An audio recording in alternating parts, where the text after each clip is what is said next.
I think we need to push back on this. There's no guarantee to free speech on misinformation or hate speech, and especially around our democracy.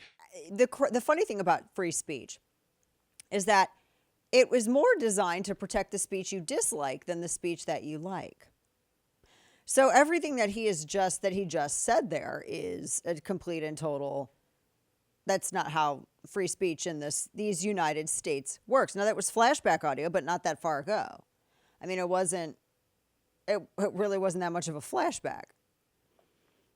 And when you consider some of the stuff that's been happening overseas, which we've talked about, people who, the police will visit someone if they, like the 14-year-old girl who was on the autism spectrum, who, she has a lesbian grandmother and who has short hair.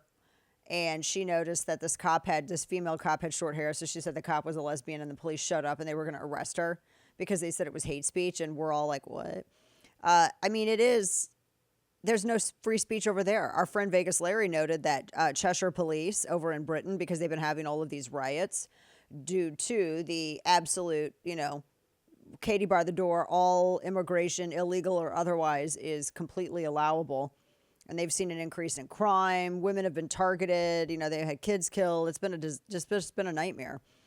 And now there was a woman who had shared a social media post that contained inaccurate information about the identity of the attacker in the Southport murders. So they arrested a 55-year-old woman because she shared something on social media, and they said, oh, you're inciting.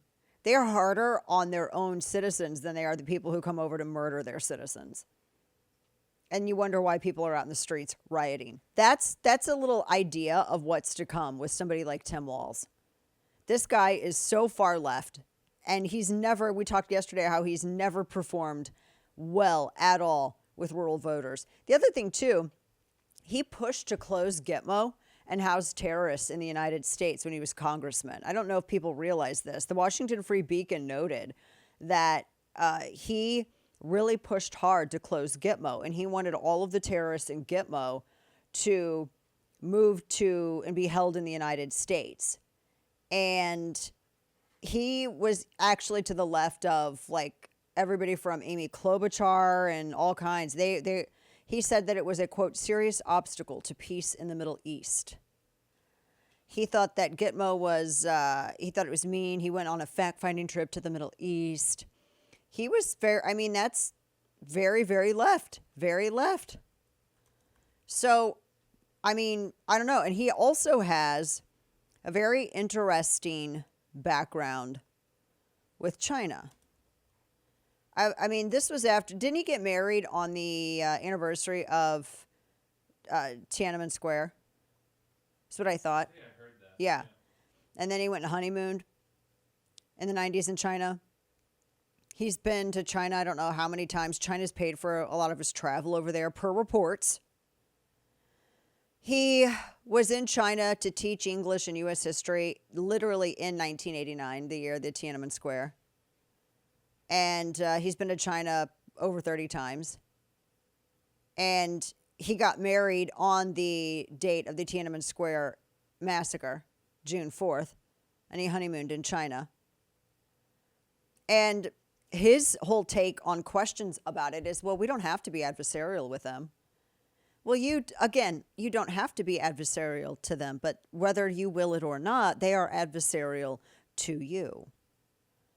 And there's just a lot of questions as to his closeness. We are already dealing with this with the Bidens. So this is more baggage that this guy brings to the table. He also doesn't own any property. He owns, I don't think you have to own stocks or anything like that, but I do question if you don't or have never owned property, and the only thing that they live in is the governor's mansion, and that's owned by the people. So, he really doesn't even pay rent. How are you making decisions about people's property and people's livelihoods when you don't even pay rent?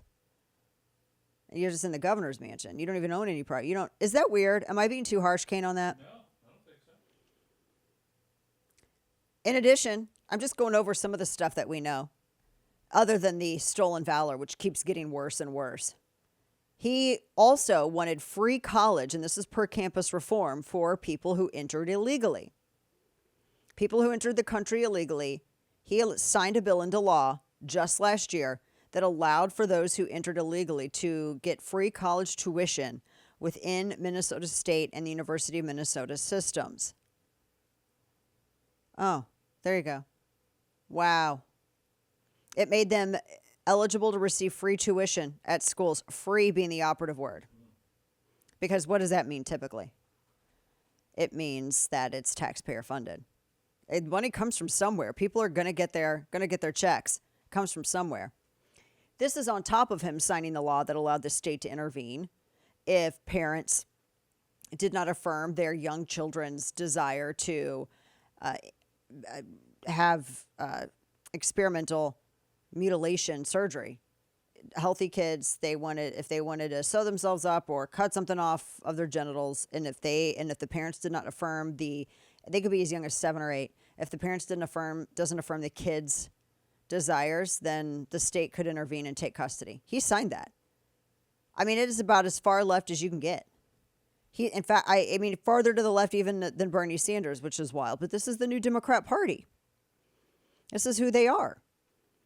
And this is why it's so incredibly important to beat them. I mean, I was telling you guys a little earlier about the importance of making sure you have a ground game. You realize the Harris campaign is absolutely flush with cash, and they are paying people to go out and register voters. The Trump camp, from the last I heard, did not have a media buy strategy for states like Minnesota or states like Pennsylvania. I've seen some ads, but they need a grander strategy. I've also seen there's no field offices in swing states. I know for a fact that Trump waited, like in Iowa, for instance, they didn't have field offices until like the last minute. The RNC has been behind the entire time. The campaign, it's not just RNC either. The campaign has been behind.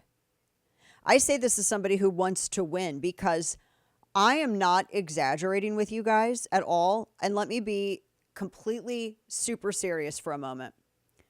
A loss in November means massive taxes.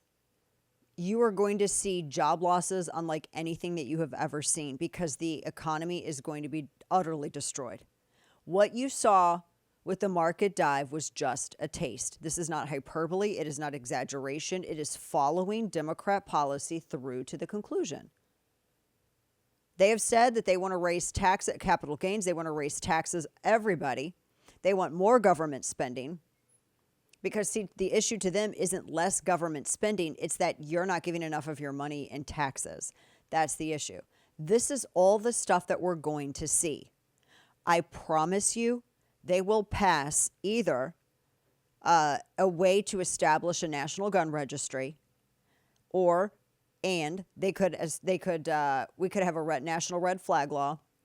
And we came very close to having that after Parkland, by the way. They will do some kind of executive order with assault weapons. That is going to happen. One of those three or all three, I promise you that will happen. That is a guarantee. You'll see complete instability as it pertains to foreign policy. Harris was it got let loose that she was considering an arms embargo for Israel, our only ally over there, that's been fighting Iran, who hates us and would totally destroy us. Can you imagine we'll have World War III, and your kids are going to get drafted, and your grandkids will be drafted. And I say drafted because Democrats love the draft. Back after 9/11, Chuck Schumer wanted to bring such a bill he wanted to see a bill like that come out of committee. I remember because I was writing about politics at the time, and I wrote about it. It was a bill that he and other Democrats at the time were very eagerly, they wanted because they thought that we needed a draft. You won't have a choice in whether or not you hug your son goodbye and send them off to serve under someone like Lloyd Austin or General Milley or some pencil pusher that's never served in combat, but he's had tons of DEI training, and he's going to make decisions that will affect whether or not your loved ones live or die. And it'll be a war that has no clear objective and no clear strategy, and it'll be Kabul all over again. That's what will happen. That's not hyperbole at all. It's a guarantee. All of these things that you see with Biden-Harris, on a little bit of a smaller scale, although no less disastrous. It will be on a much wider scale if they get full run of things in November. I mean, that's just logic. And this is why I'm pointing out all of the stuff that the RNC and the Trump campaign are not doing correctly. It's not out of mean-spiritedness. It's because, oh dear God, we've got to win in November. 5 weeks, and Pennsylvania goes to vote, early voting. We are looking at 80 some odd days until Election Day. We do not have time to worry about crypto coins. We do not have time to worry about fighting with Brian Kemp or whatever the hell other Republican in Georgia or some other state. It all has to be about policy, and we have to win. I don't care what fights they want to have. If you win, you can fight with whomever the hell you want to after. I don't care. But you got to win first. You got to pay the cost to be the boss. And that bill comes due every 4 years. And you got to pay by winning. You can fight with whomever you want to after you win. I don't care. But right now, it is about winning in November.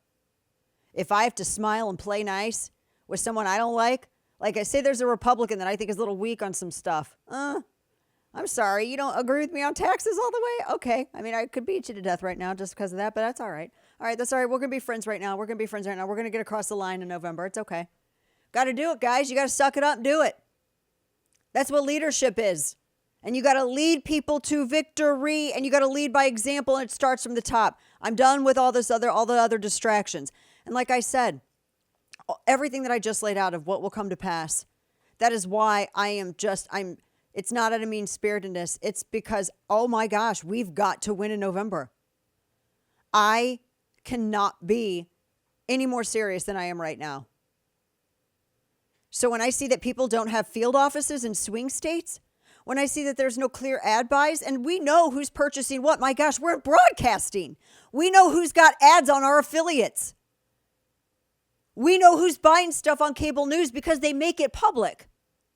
There's literally a media website that you can go to and you can see who's purchasing what. We know. It's not like it's a secret. This is not like secret information that only people in the media know or people who have radio shows know. It's making me nervous. I'm being honest. And it's making a lot of other people nervous too. So I need people in the campaign and the RNC to be serious. Do you remember Scott Pressler telling y'all only 13% actually said it ended up being more of that, of the rally goers in Harrisburg were not registered to vote. Guys, they're a point apart in Pennsylvania. You see what I'm saying here? We don't have time for anything else but this.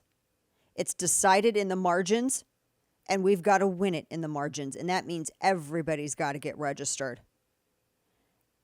And if this doesn't change, I'm going to assume some people don't want to win.